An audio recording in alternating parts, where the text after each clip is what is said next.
नमस्कार दोस्तों। आज का वीडियो हमारा काफ़ी इम्पोर्टेंट होने वाला है,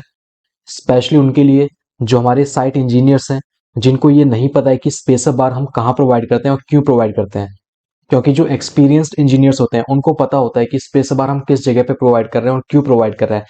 लेकिन जो हमारे फ्रेशर्स बंदे होते हैं उनको ये चीज़ नहीं पता होता है। तो आज हम इस बारे में डिस्कस करेंगे और सीधा हम साइट पे ये सब चीज़ें देखेंगे कि स्पेसर बार का हम यूज़ कहाँ पर करते हैं। तो सबसे पहले अगर हम बात करते हैं कि स्पेसर बार हमारा होता क्या है, तो जैसा कि हम इसे नाम से ही समझ पा रहे हैं, स्पेसर बार यानी कि बार्स के बीच में स्पेस देने के लिए जो हम स्टील बार यूज में ले रहे हैं उसी को हम स्पेसर बार कहते हैं या फिर पिन कहते हैं। तो जैसा कि आप साइड पर यहाँ देख रहे हैं कि हमने बीम के अंदर छोटे छोटे स्टील के टुकड़े प्रोवाइड कर रखे हैं, तो इन्हीं को हम स्पेसर बार या फिर पिन कहते हैं। अब हम बात करेंगे कि हम स्पेसर बार या फिर पिन प्रोवाइड क्यों करते हैं या फिर हम कहाँ पर प्रोवाइड करते हैं। तो जैसा कि हम सब जानते हैं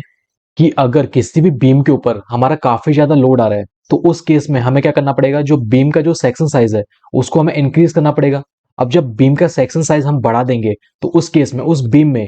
जो हमारी रीइंफोर्समेंट लगेगी वो भी हमें काफी ज्यादा प्रोवाइड करनी पड़ेगी। यानी कि जो टॉप रीइंफोर्समेंट और जो बॉटम रीइंफोर्समेंट देंगे उसमें हमें टॉप एक्स्ट्रा बार और बॉटम एक्स्ट्रा बार्स भी हमें प्रोवाइड करने पड़ते हैं। तो यहाँ पर जब हमारे इतने सारे बार आ जाएंगे तो उस केस में जैसे कि अगर हम टॉप रीइंफोर्समेंट की बात करते हैं, तो टॉप रीइंफोर्समेंट भी हम मान लेते हैं कि जो हमारे हॉरिजॉन्टल बार्स हैं वो 2 लेयर्स में डले हुए हैं। अब इस केस में जब हम इसमें कंक्रीट कास्ट करेंगे, तो कंक्रीट हम जानते हैं कि उसमें 20 mm का एग्रीगेट भी होता है,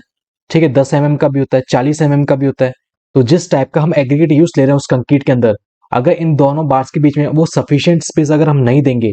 तो हमारा जो कंक्रीट है वो इस गैप के अंदर फिल नहीं हो पाएगा। और अगर जो हमारा कंक्रीट है वो इन दोनों बार्स के बीच में अगर घुस नहीं पाएगा, तो उसकी वजह से जो कंक्रीट और स्टील के बीच में जो बॉन्डिंग होगी वो हमारी उतनी मजबूत हो नहीं पाएगी, जो हमारे स्ट्रक्चर के लिए अच्छी बात नहीं है। अब इसके बाद अगर हम बात करते हैं कि ये तो हमने देख लिया कि हम प्रोवाइड क्यों करते हैं यहाँ पे स्पेसर बार को। अब हम बात करेंगे कि जो स्पेसर बार है इसकी हम साइज कितना लेते हैं। तो जो हमारी साइज होती है वो हमारी डिपेंड करती है एग्रीगेट के ऊपर, क्योंकि हम कंक्रीट में जो एग्रीगेट यूज ले रहे हैं उसका हम साइज क्या अडॉप्ट कर रहे हैं,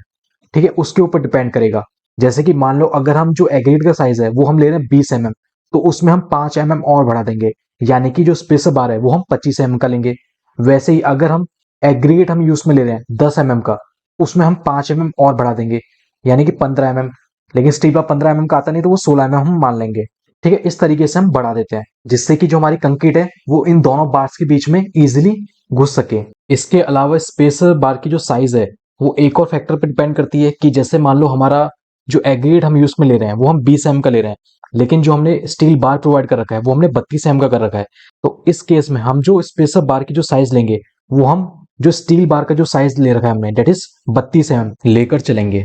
और इसके बाद अगर हम बात करते हैं कि जो स्पेसर बार है वो हम कितने कितने डिस्टेंस पर हम प्रोवाइड करते हैं, तो हमें ये चीज याद रखना है कि हर 900 mm के डिस्टेंस पे या फिर 1200 mm के डिस्टेंस पे हमें स्पेसर बार हम प्रोवाइड करते हैं।